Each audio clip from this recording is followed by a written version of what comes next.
So I was trying to set the other camera up so that I wouldn't have such a big nose, but I guess it's inevitable.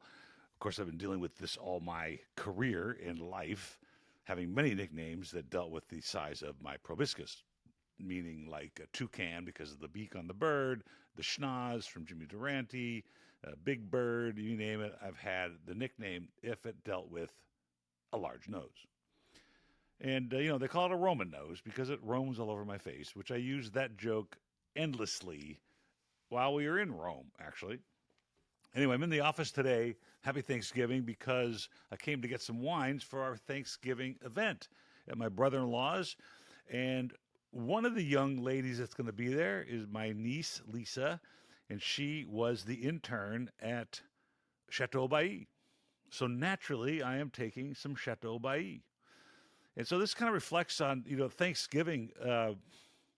We should reflect on what we're grateful for and what we're blessed to have. And I have said this many times on the show, but I just, you can see in the background here, my father, his wine shop, and I had no intention of being in the wine business when I graduated from USC.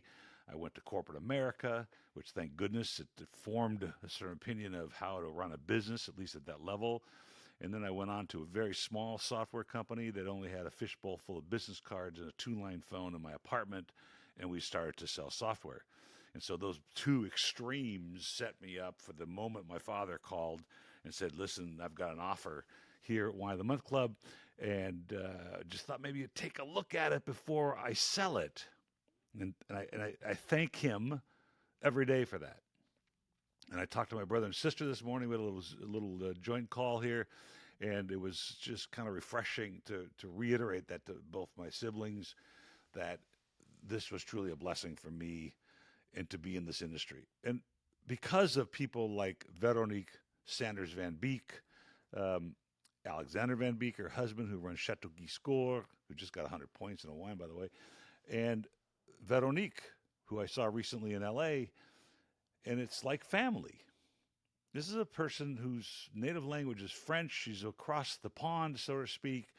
She has a different life completely than what we have here in Southern California. But man, when we get together, it's like a family because we understand each other. We understand the strifes of this business. We understand the love of this business, the passion it takes to be in the wine trade. It's a slugfest. And then they took on Lisa as an intern. And what's really, really fun about that story, and I can't wait to talk to her more about it today, is she said, "Uncle Paul, they want to put me in the vineyard." Now, this is when Veronique had sent her offer to Lisa to come intern in June of 2025 to, work at the winery. And as you know, not much goes on in a winery during June. It's all planning for harvest and, of course, marketing and event planning. But she said, "Uncle Paul, they want to put me in the vineyard." And I'm like, "Honey, girlfriend, if you want to be a winemaker, you're going to be in the vineyard. That's where it starts. That's where wine is. That's where it's made. We can just kind of get out of the way as winemakers." And so, of course, when she got to France, they put her in the vineyard, and she now loves being in the vineyard. And I think that's really cool that she came around to that way.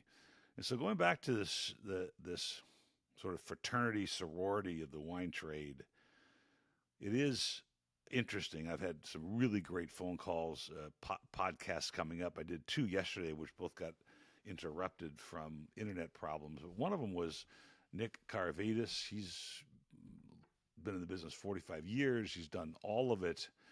And wow, it was becoming really interesting. So I can't wait to finish that one. And the next one was even cooler in the sense of its arrival to me. A good friend of mine, I grew up with, Palos Verdes, who was one of my surfing buddies, and we played ball together.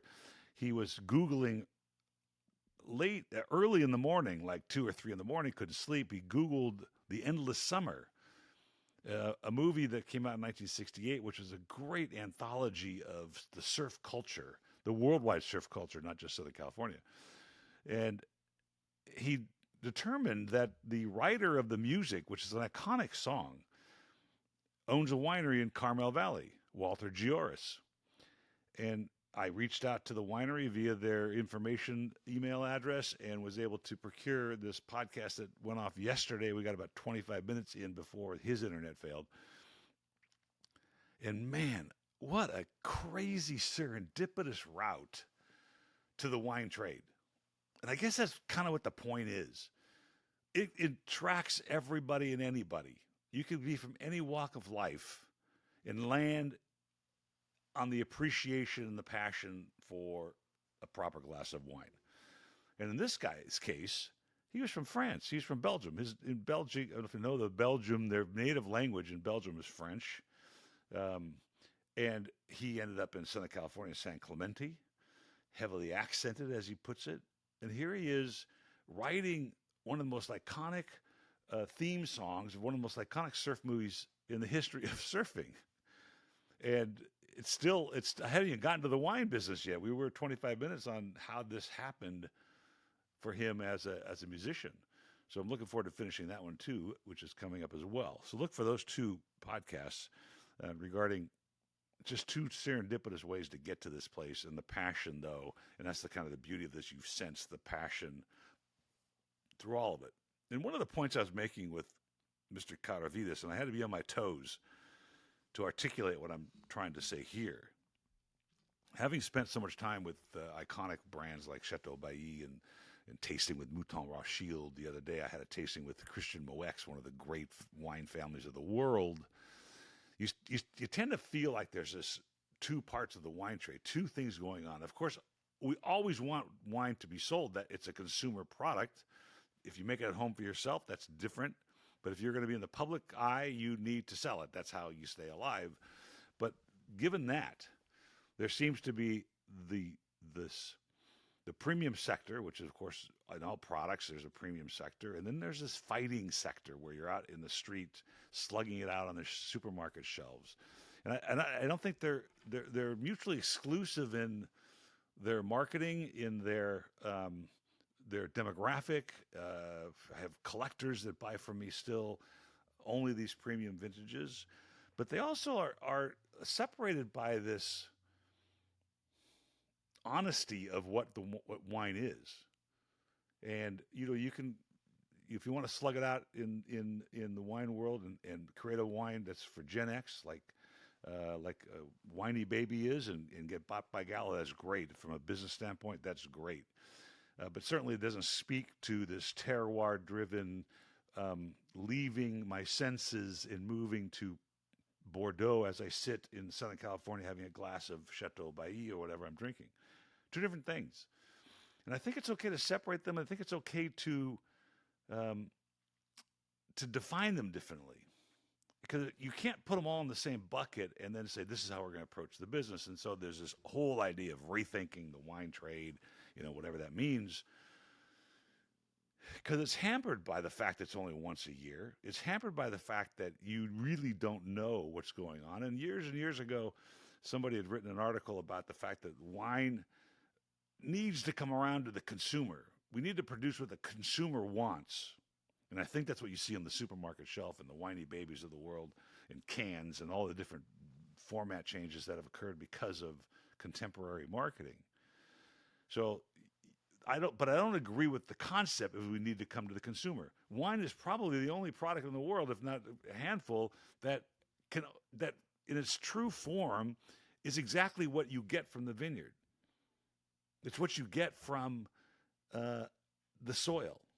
And if you're making an honest wine, then that's what you're making. And you're representing yourself as this is what it is. This is what I'm trying to reflect. Any good winemaker will tell you, I'm trying to reflect what was given to me. And that then does not become a consumer-driven, or at least a consumer demographic-driven product. It no longer is, well, if they like sweet, we better get them sweet. If they like dry, we'll get them dry. If they want muscat, let's get them muscat. It's not driven by that. It's driven by this sincere need to produce what's been given from the ground, from the earth. And therein lies what I think the essence of honest wine is. The essence of a representation of a place and a time. And the first time I ever heard that line was from Mike Salacci at Opus One. Wine is to represent a sense of place, of course, terroir, and a sense of time, that vintage. And I think that has to be remembered. And I'm so proud of one of my nephews who is in corporate America, which I remember well when I was at Xerox, one of the largest sales organizations in the world at the time. And I kept telling him, you need to understand wine so that when you go to the corporate dinner table, that can take that menu and you have a pretty good guess of what you're going to get because you understand label reading, you understand the appellations of French Bordeaux or Burgundy or California Napa, and you understand the makers.